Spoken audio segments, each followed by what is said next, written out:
ये कहानी अंतरिक्ष में एक मेट्रोइड के साथ शुरू होती है, जिसे एक कॉर्पोरेशन अंतरिक्ष ने पकड़कर अपनी प्रयोगशाला में ले जाता है। वहाँ वैज्ञानिक उस पर रिसर्च शुरू करते हैं और पता चलता है कि उसके अंदर एक फेस हगर नामक जीव है, जिसे एक एलियन का अंडा भी कहा जा सकता है। ये जीव किसी भी इंसान या जीव के शरीर में जाकर एक एलियन को जन्म देता है। कहानी कट होकर हमें रेन नाम की एक लड़की से मिलवाती है, जो अपने भाई एंडरी के साथ एक दूसरे ग्रह पर रहती है। एंडरी कोई इंसान नहीं बल्कि एक एंड्रॉइड रोबोट है, जिसे रेन के पिता ने उसका ख्याल रखने के लिए बनाया था।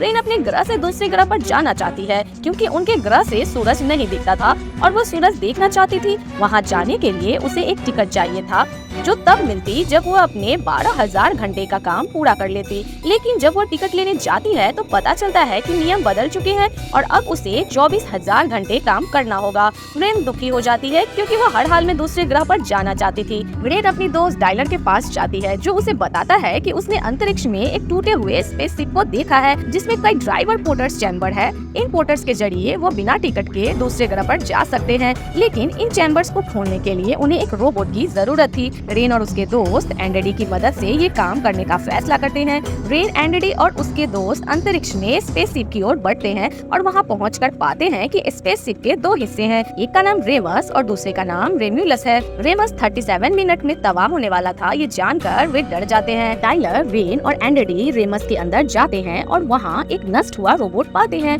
वे फ्यूल ढूंढते हुए एक चेम्बर में पहुँचते हैं, जहाँ एलियन के अंडे, जिन्हें फेस हगर्स कहा जाता है, फ्रिज करके रखे गए थे। वे लोग चैम्बर से बाहर निकलने की कोशिश करते हैं, लेकिन दरवाजा बंद हो चुका होता है और तापमान बढ़ता जा रहा था। एंडरी दरवाजा नहीं खोल पा रहा था, क्योंकि उसकी टेक्नोलॉजी पुरानी थी। रेन आधे पिघले हुए रोबोट की चिप निकालकर एंडरी के अंदर डाल देती है, जिससे वह स्पेसशिप की सिस्टम को कंट्रोल करने के काबिल हो जाता है।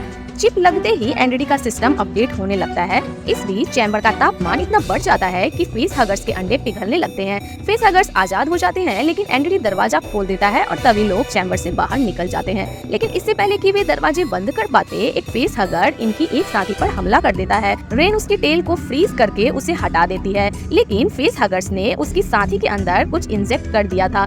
जल्दी वह साथी मर जाती है और उसका पेट फाड़कर एक एलियन बाहर निकल आता है। तभी स्पेस स्टेशन का एक हिस्सा ब्लास्ट हो जाता है और उसमें आग लग जाती है। रेन और उसके साथी स्पेसशिप के दूसरे हिस्से में जाते हैं और वहाँ पर बहुत सारे एलियंस को सोते हुए देखते हैं। वे बिना शोर किए हुए बाहर निकलने का फैसला करते हैं, लेकिन तभी डायलर को अपनी साथी की आवाज आती है, जिसे एलियन ने घायल कर दिया था। वे लोग उसे बचाने के लिए पीछे जाते हैं, लेकिन एलियन उन पर हमला कर देता है और डायलर की मौत हो जाती है। रेन एंडरी के सिर से नई चिप निकाल देती है, जिससे वो पहले जैसा हो जाता है। एलियन के हमले से बचने के लिए रेन आर्टिफिशियल ग्रेविटी खत्म कर देती है और एलियन हवा में उड़ने लगते हैं। रेन एलियन पर हमला करती है, लेकिन एक एलियन उस पर हमला करने के लिए तैयार हो जाता है। एंडरी आखिरी वक्त पर उसे बचा लेता है। वे एक साथी को देखकर एलिवेटर में डालते हैं, जिसके पेट में दर्द हो रहा था। वो एक इंजेक्शन खुद में लगाती है, जिससे उसे थोड़ी राहत मिलती है। रेन, एंडरी और वो लड़की ड्राइवर पोर्ट्स की ओर जाते हैं, ताकि वे वहाँ से निकल सके। अंत में वे एक दूसरे ग्रह के लिए निकल जाते हैं। कहानी यही समाप्त हो जाती है। यहाँ सिर्फ रेन और एंडरी जीवित बच पाते हैं। मूवी की एक्सप्लेनेशन आपको कैसी लगी हमें कमेंट सेक्शन में जरूर बताएं और वीडियो अच्छी लगी हो तो वीडियो को लाइक भी करें।